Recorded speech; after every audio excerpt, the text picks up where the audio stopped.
The first sculpture that you see on the front side of this wall is of the Lord Vishnu sitting on the great serpent king Shesha. The serpent has 7 faces, but now only 3 faces are intact. Other 4 faces have been destroyed.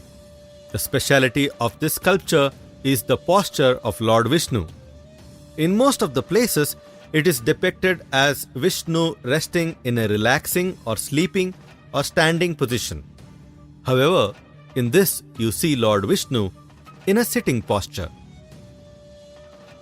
The next sculpture that you see in the front section is of Lord Ganesha in a dancing position. As you see, all the sculptures have a decorative filigree above their heads. There are 5 or 6 designs which repeat through the temple periphery. If you observe the face of all the sculptures, you will notice that the nose portion of all the sculptures is damaged. As I mentioned earlier, in early 14th century, Malik Kafur invaded and his army ransacked this temple and various other temples in South India. Any deformity to the nose readily makes the face look ugly, and therefore the invaders have targeted the nose to destroy the beauty. Nevertheless, the stone carvings are so beautiful, intricate, and well thought. The beauty will never vanish. We will mainly focus our attention on the sculptures and statues present in front section of the wall. In between Lord Ganesha and Lord Vishnu, sitting on the snake, you can see an Apsara or Gandharva lady playing a musical instrument called dole. At the corner of this section, you will see a statue which is holding a musical instrument in one hand.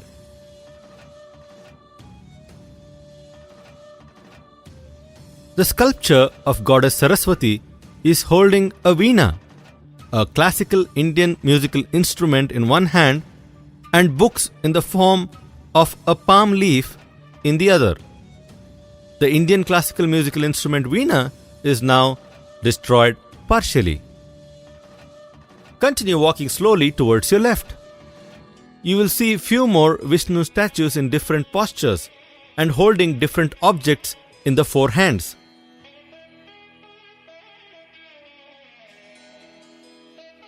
You will also see a channel-like structure made of stone. This is a stone pipeline structure created to bring water to bathe the deity. This channel is made of a single stone and it is 13 feet in length. Each of the shrines has such channel-like structures, and you will see other 2 as we walk around the temple. As you cross the channel, you will see a statue of Lord Krishna who is playing flute in a standing posture. Around this statue, you will see sculptures of cowboys, girls, and few of the cows as if listening to the melodious flute music. The flute is broken in the middle. Near the feet of the Krishna statue, you will also see sculptures of beautiful ladies.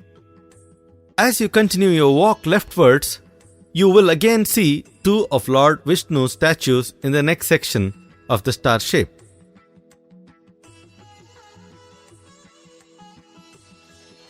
Just around the corner, after the section, is the statue of Parashurama, the 6th incarnation of Lord Vishnu. If you observe this carefully, you will see that one of the left hands has a big, sharp axe. The handle of the axe is destroyed, but the wide blade of the axe is distinctly visible. As I mentioned before, we are focusing only on the sculptures that are present in the front projection. The sculptures that are in the inner portion of the star shape are all alike and repeated. The next statue in the front projection is of the 7th incarnation of Vishnu, that is Lord Rama. You can make this out by the presence of his legendary bow in the left hand. As per Hindu mythology, the presence of Lord Rama and Parashurama overlapped for certain period. If you observe carefully, the costume and decorative jewelry of both the statues look alike. The only difference is their main weapon. Rama holds the bow and Parshurama holds the axe.